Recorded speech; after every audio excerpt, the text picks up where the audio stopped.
Ester Asin joins us, Director of the WWF's European Policy Office. Esther, thank you very much for being with us.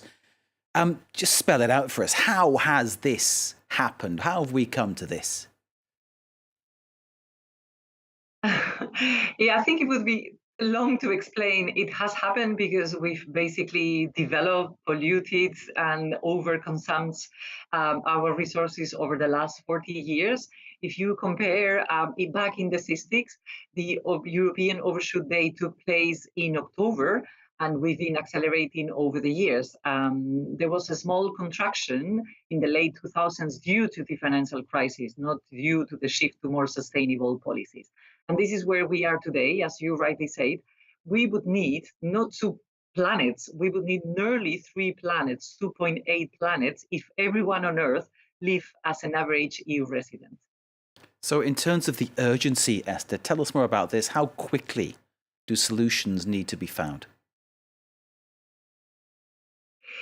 The urgency is there and is being reminded to us by scientists on the climate side, but also this week on the nature biodiversity side. So, and what we know is that we still have a window to act in the coming 10, 12 years. But if we don't act now, the window will be closing more and more. And there are solutions. I mean, the report is not only about making people feel guilty or scared. We know that we can shift to more sustainable diets, that we can produce foods much different, that we can reach much ambitious climate objectives, that we can also protect better, much better nature as well. So we all have a responsibility, and of course, so does industry, and so do governments. But I mean, in terms of individuals, because individuals are watching this program, they're probably looking for ideas. You know what? I use a reusable coffee cup. I recycle stuff at home. I try to buy fresh food rather than sort of things that are processed. I try to take the train instead of using the car. Those kind of things. Is this going to make enough difference? It's making a difference. I would say really well done, because every gesture together is having an impact on the resources that we are using. Even, for instance, not buying a car.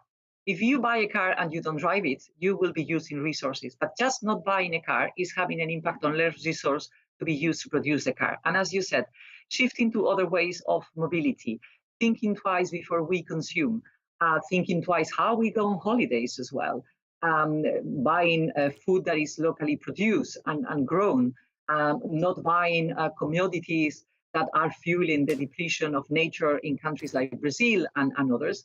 That is also making a difference. But as you said, we also need the right public policies in place. We need the private sector to play its part of the role, but we also need the finances, the public and the private finances, to support this transition to a more sustainable economies and a more sustainable world. I really agree with everything you're saying, and it's hard for me to sort of like disagree with in this interview, but I'm going to play devil's advocate here. People don't like effectively going backwards to a time when they didn't have convenience things. People don't like going back to a time when they couldn't just jump in the car and do what they want. I think I read recently that computers, which everybody has, computers are in all houses and sometimes in multiple numbers. They give off gases that are causing problems, those kind of things. So how do we arrest this? How do we get back and wind this back in and somehow change what we do? Or is it about innovation? Is it about more, I don't know, smarter computers being developed, which don't give off the kind of noxious gases that we're talking about? As you said, there's indeed a way about the products that we are using are produced in a much more sustainable way, and this is the whole principle of the circular economy.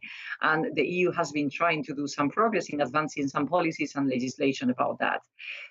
That's possible, but I think if we don't really change, and again, change can take place step by step, I think the results are going to be much dear, maybe not for you or for me, but maybe for our grandchildren. And I can tell you, live on a planet with a global temperature rise that is going to go maybe beyond 2 degrees or 3 degrees, I can tell you it's going to be very, very tough.